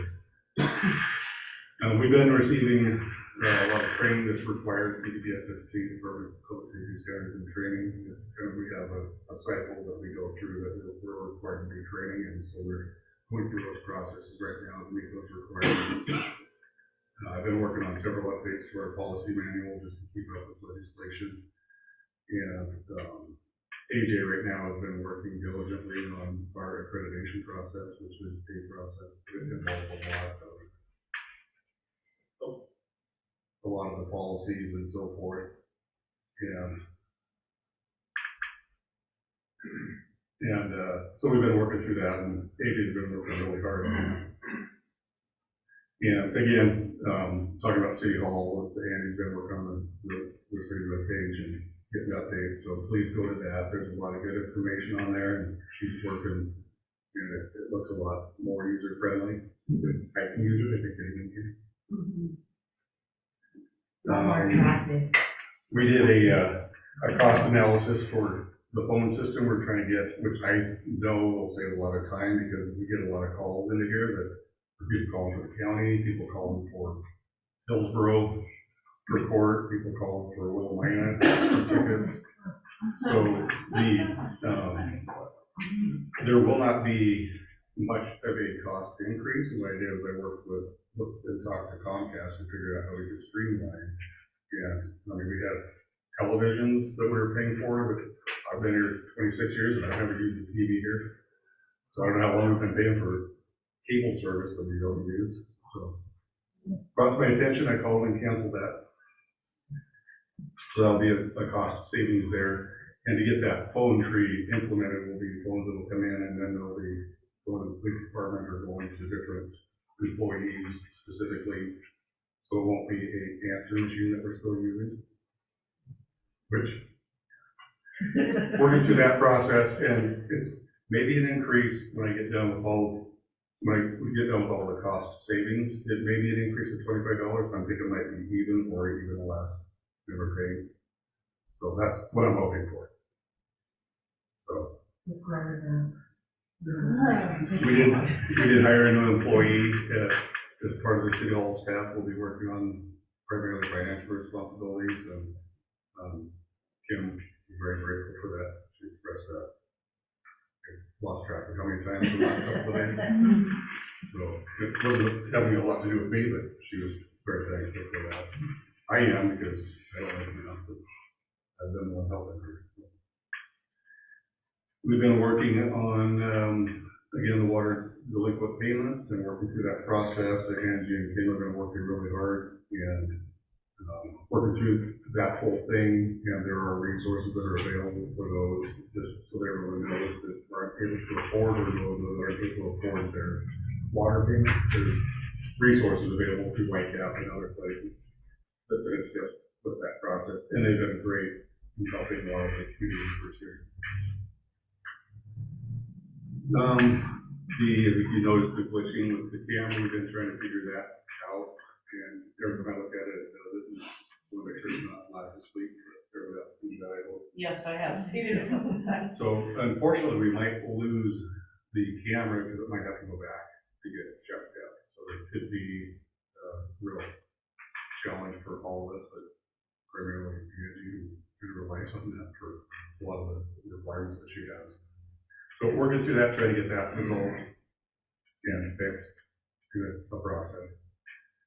With Public Works, been working with them a lot, working with Jason. Jason's been talking and working with the Park Meadows subdivision. And there's been some challenges up there that have taken place in respect to him and how he's handling that and working with them. And there's been great communication on all of that, with the aspect of concerns going on there. And their staff have been attending a lot of training in reference to what their job performances are and for their credentials as well. And again, we've talked about a lot, but worked a lot with Tim Tice, with Oregon Association of Water Utilities, and getting the updates. And Tim's been great with all the processes and answering a lot of questions. I know that as things change, because it's been a 2+ year project, things change in 6 months or maybe even a week of wiring those public works. So it's been great, and kudos to Tim Tice for all the work that he's done, and to Jason and Kyle for communicating all those things. So sorry that should have been included. I don't know why it wasn't, so I didn't have to read all that, but you could just do copy of it. Any questions? No, thank you. So that's just a summary. I mean, there's a lot of things going on, and I'm going to be working a lot with staff members. Yeah, Jason's not going to hit me, but doing the project initiatives, I'm trying to cram down. Sorry, but those will answer a lot of the questions that council has and that community members have as far as what we're doing, what the cost is, why we're doing it, and when we're going to start it and when we're going to finish it. So having those works great. I appreciate doing them, and I think that council does as well. So we'll be working on a lot of those together to figure out the project. Any questions? It says here Comcast Voice Edge. You've heard of that, right? Yeah, that was the phone tree system. That's my Okay. my interpretation of make up what you want for it.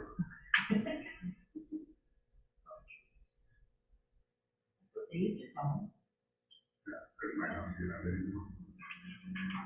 Angie might know the answer to that better. She's been doing a lot of work on it.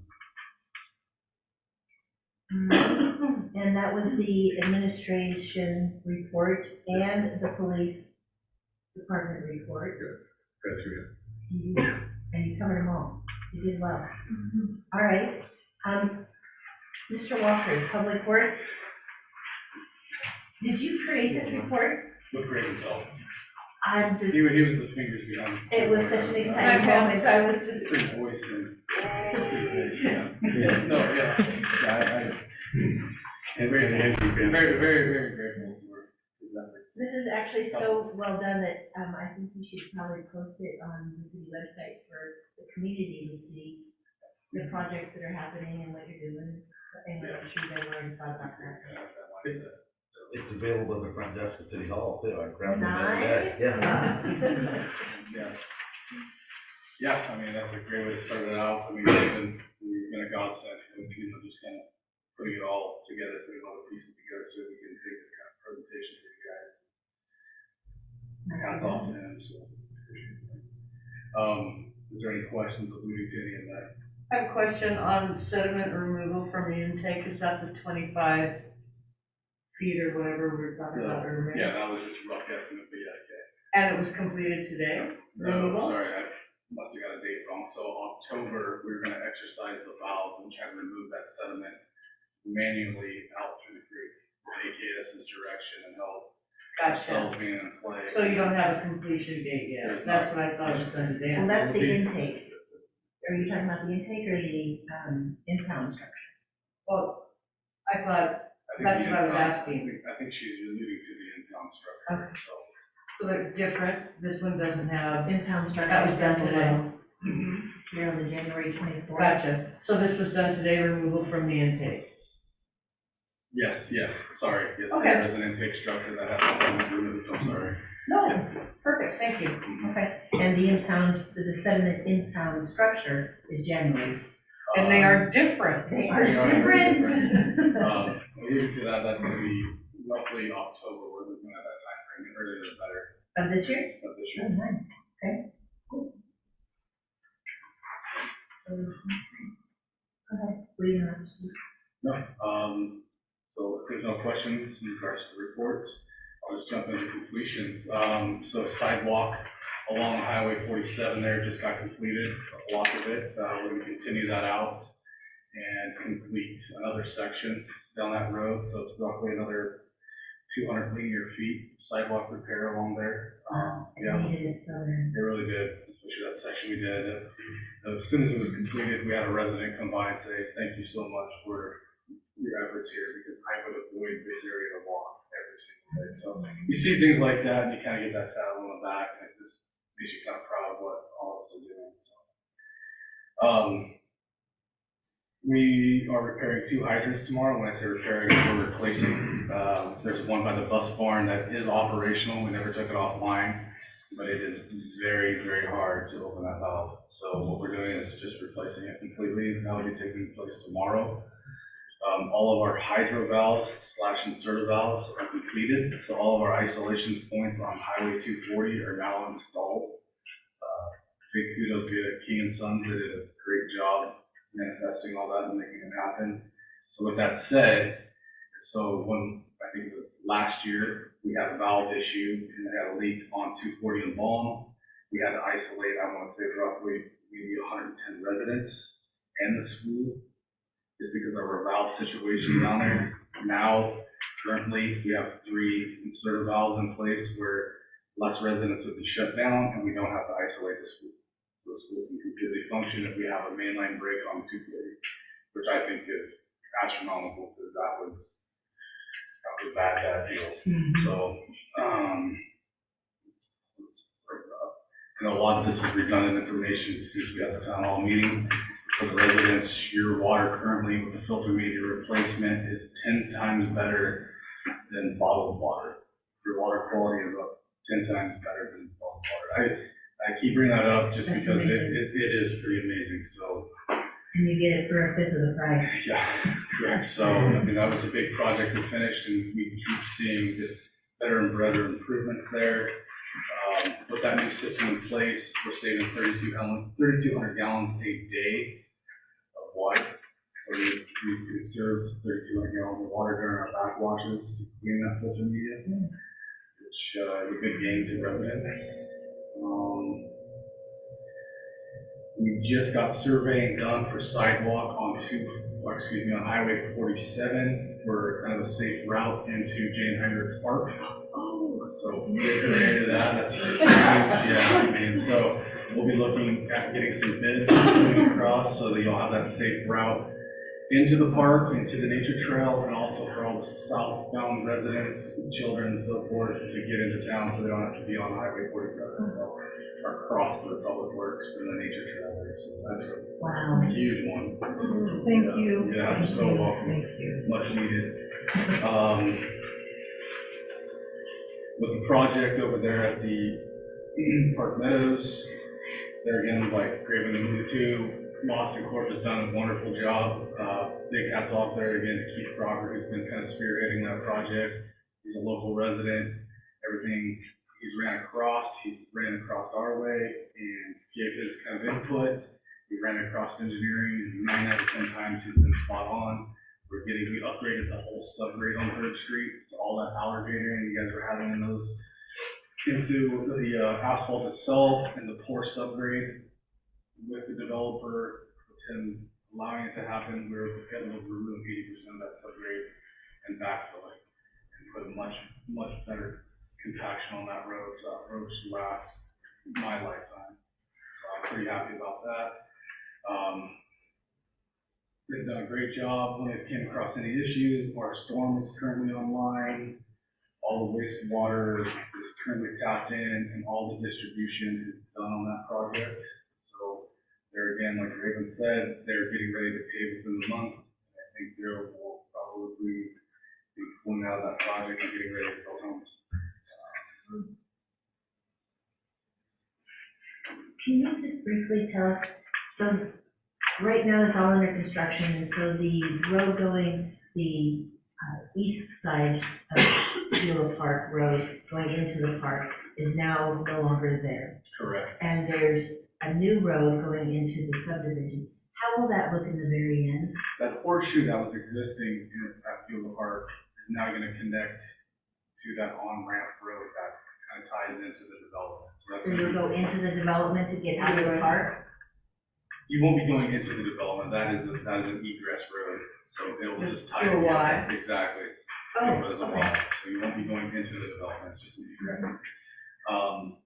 We do need to look at Public Works, something Alberta Council, expanding the fence line. So our park structure is gonna get larger in a sense, reducing parking, but we've looked at some design work where when you're entering the park, we're gonna utilize that parking more so, where it used to just be a plotted piece of grass. We're gonna start making actual functional asphalt parking for people. Yeah, and start to kind of work on, some of the disabled parking structure. So, it's all positive, it's just, to be quite honest with you, we looked at that cut, myself, engineer, nobody caught how deep that really went back. So we just kind of have to adjust on the fly. The 3rd Street distribution, that project starting late September, how will that project, and I'm sure you've already dealt with it, how will that impact the residents on 3rd Street? Kind of like, unfortunately, kind of how it already is. So that upper east end will be functional, back in place. It will just be that westbound side. And it'll only be a shoulder work, so you're probably looking at like a 4-foot swath all the way through there that we'll just have to route traffic around. So Are we notifying them? yes, we will notify them when that project is ready. Once I hear from Matt Pittman from Boston Corp and that project's ready to go, every resident will be notified and contractor will be more than willing to make sure that they have their egress. Right. Thank you for doing that. And this new reflective signage going in, what's that about and where? So that's something I brought up, I want to say roughly 4 months ago. That's for Highway 47 for the crosswalks. That's a project initiative, that's something I'm gonna write up with Graven, that's to make that solar flashing crosswalk push button, and we have students, residents, drivers making that cross there. I think I alluded to the price, I think it was $11,400 to put 4 solar stations in. I think that'd be a big win. It's getting more and more dangerous. I mean, I just see, we haven't done a traffic study by any means, but you just see that traffic increasing. I mean, monthly, just, And the more I-5 and Highway 99 get congested, the more traffic we see on 47. It's interesting to watch. Okay, so new reflective crosswalks, new reflective signage, and that's part of the crosswalk. that's part of the growth. Okay, I was wondering where that was. And if you do post this, maybe include that, where that's going to be, Okay. so in school zone. That's one more question. Council, any questions for you? No, thank you, Jason. Nice report, thank you. Yeah. Great information. And love the format. Love the format. All right, committee reports, planning commission. John Moore, 23890 Northwest Conversation Road. That's a tough act to follow, Jason. I thought it appropriate to recognize our elected official here. Yeah, Kit Johnson, our county commissioner, mostly know that, but I didn't until last week. I said, "Oh, you look familiar." Yeah. All right, nice to have you. Thank you. Well, I asked the mayor to pass down this untitled list, and it's priorities, to give priorities to what's in front of the planning commission right now. The first 3 are kind of out of not included with the rest because they're ongoing. UGB boundary expansion is kind of waiting on a timeline for grants, and it's just, yes, and when the time's coming, it'll be done. It's top priority, but it's in a hold. Technical assistant grant for economic development, and this grant evidently could be used for more than just economic development. That's happening. So it's not really necessary to prioritize it. The city planning code review, that's another thing that the mayor suggested that we do like you guys do with city code review a section a month. So we're gonna start doing that, which will add to Walt's work, so it is something.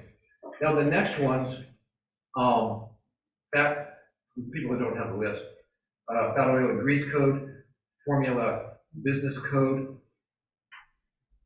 That's making sure that if Formula Business, like Starbucks, want to come into town, that we can say, your signs don't comply here, and if you want to be here, you have to comply with us. So we need coding to say that.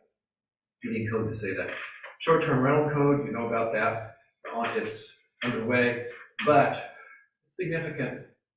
And Walt wants to know how to use his resources this time.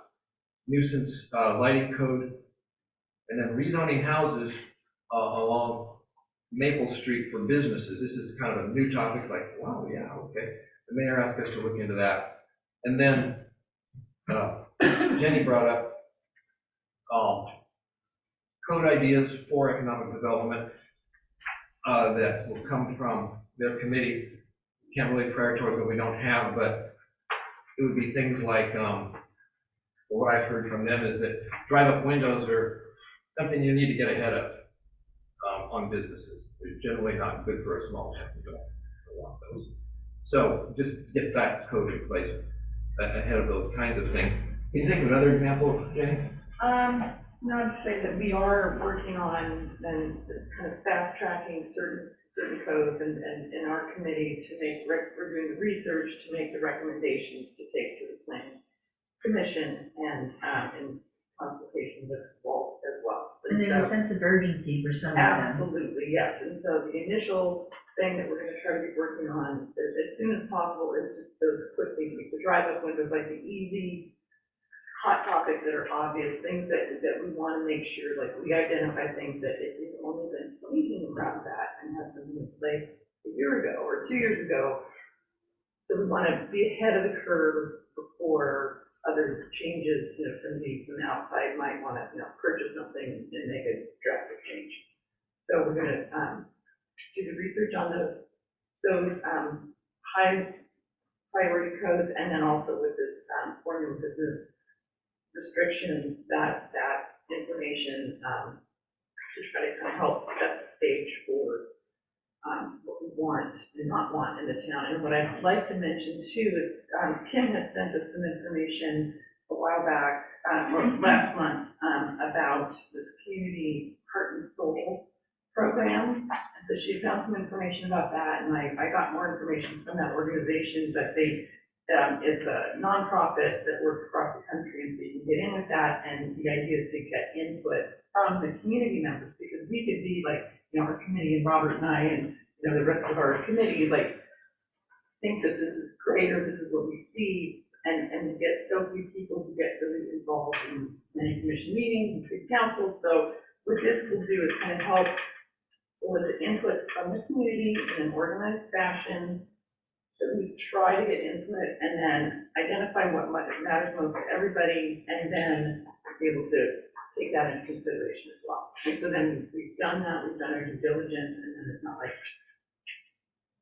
we propose things and things get passed, and it's like, oh, we didn't know about that, or like, how could you do that? You know, so we're trying to like give everybody the opportunity to speak up and to be creative with how you get that input. So that's on my end. Thank you. So that's a lot. The fat, oil, and grease, and my understanding is, or at least I've heard that the nuisance lighting code could also both be retroactive. Fat, oil, and grease in particular. That's what you're looking for. Yeah, that it won't be when new applications come along, it'll apply to the, excuse me, not new regulation. Please do this, right? So there you go. And what they're all important. No. So if you could help him out a little bit, and if you want to just, what do you got? So I would be with YDA on the urgency for business-related codes, the lighting nuisance. We have a new business coming in a big giant bright light with their logo that doesn't really fit in with the rest of the signage in the city. That kind of thing would be a priority, I would think, for us.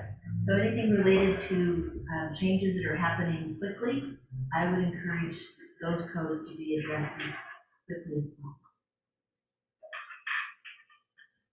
The fat and oil grease code is important. That would be lovely to have on there. I would say it's urgent, but it's not as urgent. I would think it's a property issue, even though I'm sure Jason doesn't agree with me. And where would short-term rental fit in there? I think we've already addressed that. Okay. Haven't we already done something? He has, I know what he has right now, he's presented to us. I think I came to you last week with, here's what Carlton has. Do you like the feel of this idea of having, short-term rental? Like Airbnb, is that what you're referring to? Type Yes, thing? yeah, they use that word, short-term rental. And you said, yeah, that's something that we'd like to see some actual Yamhill code on. And so I went back to Wolf and said, yeah, this is something they want to move ahead on, but now I want to tell him maybe a priority. So, I mean, we're moving ahead on really all of this. We have a model for fat, oil, grease, we have a model for nuisance lighting. We have a model for formula business, yeah. So they're all kind of in the same place right now as far as where we're at. Well, the short-term rental code wouldn't be as urgent as some of the others. Not. Yeah. Not as urgent. Okay. I mean, we'd like to see it, but it's not. I'll put that one above. All right, Jason? And rezoning the downtown area, or the zoning of the downtown area more appropriately would be, Rezoning downtown. would not be a high priority, but it would be, Okay. it would come after some of those others. All right, well, that Well, answers all my questions. Anything you'd like? You're so easy. Thank you, Ken. Thanks, Tim.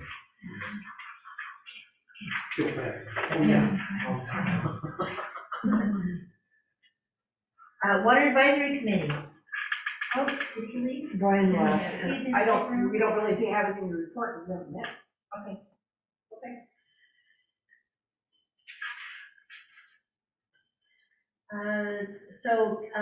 I attended the YDA meeting, the Yamhill Downtown Association meeting last night, and we did talk about submitting to planning some code recommendations for the things that they've already talked about. We talked about, I referred them to contact Jason regarding the vacant lots and using that for the Halloween activities. And they also are working on getting the Christmas lights organized and set up for this year for around the entire city. It's going to cost YDA $5,000 to do our standard annual Christmas lights. And they would like to, they're going to each business and asking each business to participate with what they can submit to help cover the cost of that. And as always, they come to the city and say, we're going to put lights on the city hall. It's going to cost us $695. How much if the city can support that? And so I'm here tonight to let you know that they're asking us for some funds. We still do have that $1,000 that we use, that we've been giving to the fire department. It's my understanding from what you said, maybe, correct me if I'm wrong, that they don't ever use that. Yeah, it's in the MOU that there's $1,000 available if But they needed never come for and get it. the cost of the lift or repairing any lights. And I don't know what their plan is for this year, because they do need to be all restrung pretty much for lights. So if they are going to restring all of them, it's going to be costly to do that. So we have to, for the MOU, we have to keep that $1,000 available.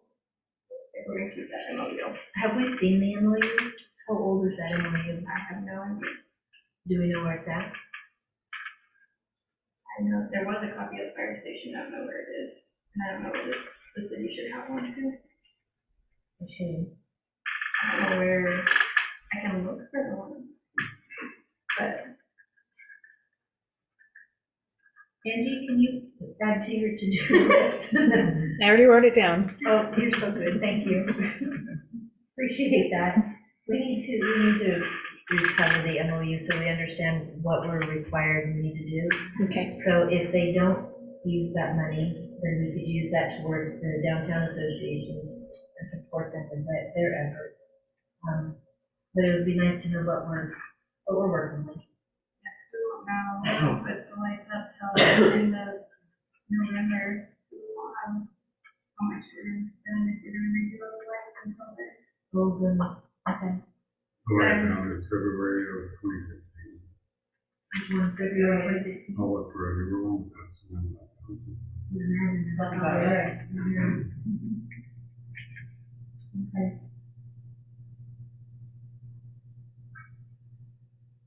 I request that somebody have a conversation with the fire department and get an idea where they are with this.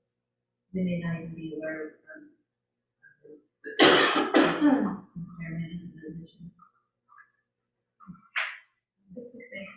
Don't look at me. The ones that deal with the lights, the same people. Okay, so those people haven't checked. Okay, that's good to know. All right, can I maybe, would that be inappropriate to put you in charge of that? I can find out what our plan is. Okay. They do all need to be restrung.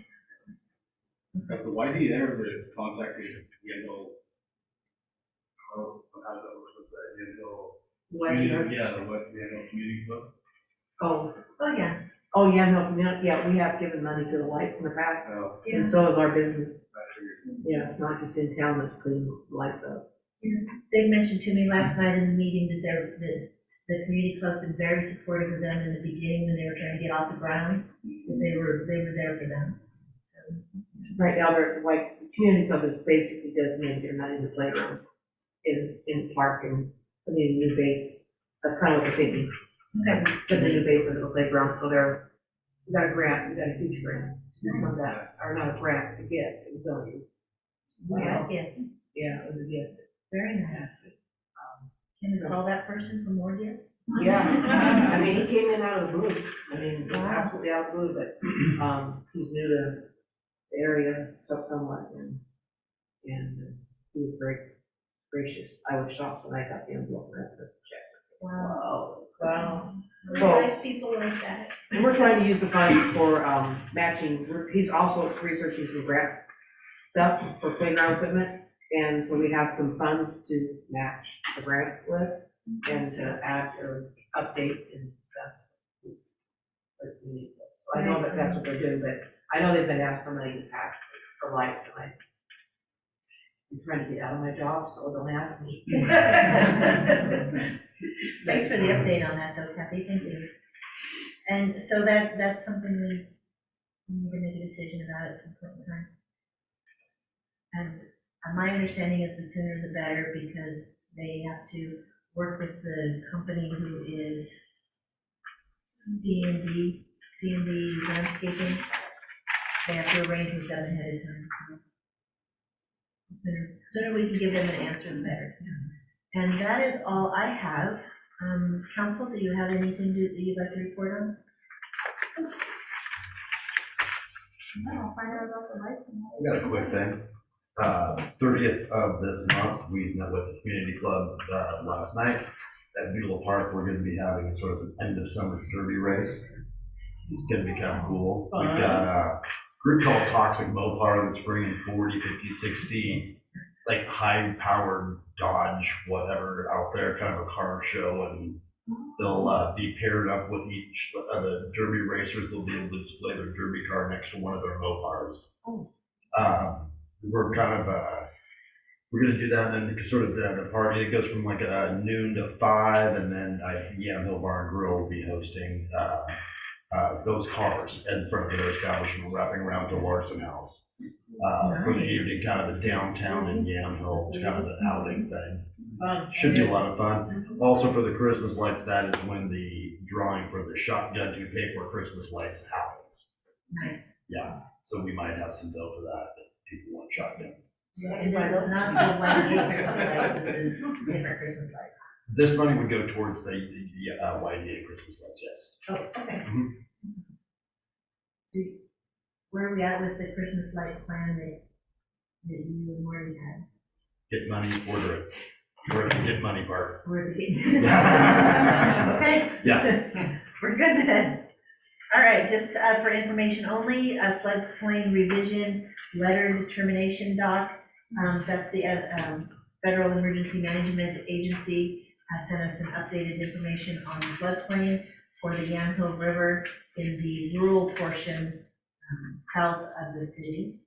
And if you want that information, it's available at City Hall. Council room camera, we talked about that. Updated website, you have to check it out. Seriously, if you haven't been on the website, go check it out. It's amazing. Totally different. And then the Zoom meeting issues, we'll continue to try to address that and fix it. And I have nothing else, Council? No, ma'am. I did have sort of things that was in the packet. About the proclamation for the city of Yamhill, call for repeal of provision act and pursuant to Oregon Development Regulation 10. We did that in the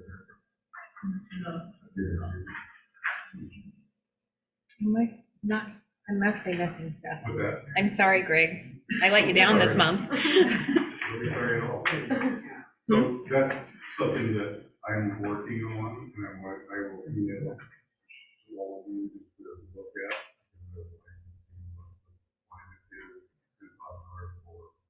Making that resolution is a long-term project that we need to require county involvement. We've been working with the district attorney and others. Because my concern is the intent behind the enactment was meaningful, but it's not being productive in people at home.